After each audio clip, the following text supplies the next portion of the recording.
to be honest, guys, I might be like dreaming of stuff, but to me, I can handle the team. Like I'm a good player. I can play, sure. You know. New York, big city of dreams. New York, big city of dreams.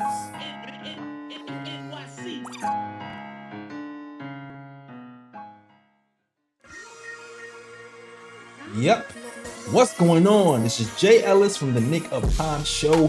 Here giving you a Knicks talk just in the nick of time. And we're here to talk about Evan Fournier and the Knicks situation. So let's get to it. Everybody knows at this point that Evan Fournier has been out of rotation since last season. And obviously he's disgruntled about it. When he was in France, he was talking to the media and he was explaining how he felt like he was held hostage by the Knicks. And listen, I'm not mad. I'm not mad at Evan for being mad, because if you are an NBA player and you're a pro player, you should be upset that you're not playing, especially if you're a vet who's played before. So I'm not mad at the fact that he wants to play and he feels like he can help the team, like he just heard in that beginning clip. But I'm also not mad at Tom Thibodeau, and I'm also not mad at the front office for doing what they have to do and holding on to Evan Fournier. All right. So you already heard the response, but this all started. Listen, media day, Tom Thibodeau clapped back. He wasn't having it. He said, listen, I understand that Evan Fournier is mad, but he said that you cannot argue with the record. All right. Ever since Evan Fournier was benched, the team went 37-22 and had a +5 net rating. So you cannot argue with that. Men lie, women lie, and plus net ratings do not lie. Now it's weird that he didn't use that same logic when it came to playing Obi Toppin and Man quickly, but that's another story. That's another story. He got it right this time with Evan Fournier, and I know some Knicks fans are saying, "Hey man, listen, we have Evan Fournier. We should just cut him, get rid of him, and let's be done with it." It's not that easy. It's not that easy. And I'm here to tell you that it might not be that simple, and I don't think it's going to happen, and I don't think it should happen. I don't think we should cut Evan Fournier. Unfortunately, it's going to suck, but the best business decision to me, and probably to the Knicks as well, I'm going to explain why they're thinking this way, is to keep him for a future trade. All right? And I'm going to first illustrate this, but I'm going to show you an article written by The Athletic in a minute that explains the Knicks thinking. And I'm also going to show you Evan Fournier's contract very quickly to illustrate what's going on. Okay, so if we go to Evan Fournier's contract, you already see. All right, we're in the 2023-2024 season right now, and there is a team option in 2024-2025. The Knicks can choose to not pick up the option and let him expire, or they can pick it up. Now you're saying, Jay Ellis, why the hell would the Knicks pick up their option? Simple, very simple. If the Knicks want to go after a free agent or a big star, disgruntled star like a Joel Embiid or a Cat, even though I do not want Cat, you want to have salary filler. And to prevent us for giving up all of our treasure chest of players, rotational players, to match the salaries, instead of giving up everybody we have, we can then instead add Evan Fournier's $19 million contract into place. And that is why you keep that $19 million contract around. And the Knicks are thinking this too. Like, if you go, I'm gonna show you something that was written by Fred Katz and The Athletic in June, when Derrick Rose is still on the team. Now Derrick Rose is not on the team at this moment, but this type of thinking though is still applicable to this situation. All right, so I'm gonna break that down for you real quick. Okay, so listen. Derrick Rose situation. This is Fred Katz by The Athletic. Script scores. Well, I'm gonna skip this first part and go to here. but that's only on the surface. The Knicks could justify picking up Rose's lavish team option. Rose's lavish team option. Leading into the past trade deadline, league sources told The Athletic that the Knicks communicated to other teams they were considering picking up Rose's team option if they felt this salary could help with a swap for a big-time player. All right? Remember, the Knicks have to match salaries in trade. So we're just going to concentrate on that part. Now, Rose is gone right now, right? But that thinking still applies now.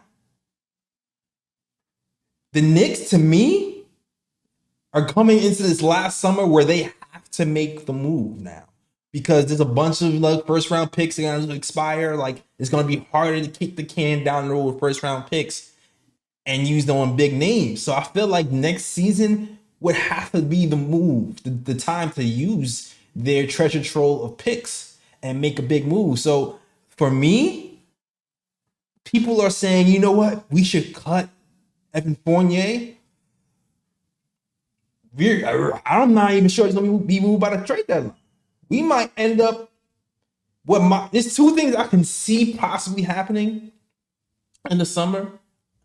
I can see the Knicks picking up the option, trading him to another team that's not related to the big star we need, taking back a salary of a similar, a similar value, $19 million, but longer years, like 2 years, and then taking a pick back from that team and then using that pick in the stash to get the big star like Joel Embiid or Cat or whoever. I can see that happening. Or I can also see, you know what, we don't want to trade. We don't want to include IQ and Grimes and Mitch and Dante and Josh. And so to avoid putting every single rotational player in the trade, I could see them also adding Evan Fournier in there as a sweetener, so as an expiring contract or something. I can see that happening too, which is why I say I don't think it's a good idea to move Evan Fournier. To those people who say, you know what, Jay Ellis, he's gonna be a malcontent. He's gonna disrupt the locker room. That is possibly very true. That can definitely happen. But you know what? So far, he's been the model citizen. He's thrown his temper tantrum in the summer, and he's going to keep himself ready to play. He's a pro. He's a professional. So he might feel that way in the inside. But I think he's going to play nice, which, to be honest, you might hurt him, but it's going to help us. Like, I almost feel like Obi got traded probably because he wasn't playing nice behind the scenes. And the Knicks they did him a favor. But we can't afford to do give Evan Fournier a $19 million favor. We can't. We already lost out on the OB trade. To me, that was still like the worst move that's happened in the Leon Rose era, despite all the trading this person for second rounders and that. Trading a top 10 pick for a second round was a bad move. So I do not want to repeat I do not want to have another bad business move on our record in just cutting $19 million. It might suck, it might be disgruntled. We need to keep him around for salary filler. And for those who say maybe he should come off the bench, maybe he's not going to start, but Tibbs is too stubborn. Oh, he's too stubborn. He shouldn't play. I'm sorry. I am not putting Evan Fournier in my rotation. The Knicks went on a run playing a 9-man rotation. RJ Barrett himself. RJ Barrett only goes on runs, really. He gets more comfortable when he's running with the second unit who runs and guns. He gets to be the leader, and he gets to be that guy who stays out of Julius Randle and Brunson's way. And not only that, it kind of helps him polish the skills being the man, being the go-to guy. So you put Evan Fournier back into the lineup, even in a 10-man rotation, you're taking away RJ's minutes and RJ's development, because I feel like we still need to develop RJ into becoming the man, if that's there. if that's there. You know what I mean? So to me, it's a lose-lose situation. I mean, to me, it's a lose-lose situation if you put Evan Fournier in a 10-man rotation with the Knicks. Like he's not better than Dante. I'm not giving him minutes over Dante. I'm not giving him minutes over IQ. I'm not giving him minutes over Grimes. I'm just not doing it. So, sucky situation for Evan Fournier. Feel bad for the dude. He has every right to feel the way he did. But this is absolutely the correct move for Leon Rose, for Tom Thibodeau, for New York Knicks, and his franchise moving forward. We need defense and shooting. And unfortunately, he gives us shooting, but the defense did not give us anything to be desired. And the team functioned better with him on the bench. All right? Simple, short and simple. That is our show, man. That's the show. Thank you guys for watching. The post-game show will be back. So definitely watch as we break down the Knicks Celtics preseason game. That is the show. I'm out this mug. Peace. To be honest, guys, I might be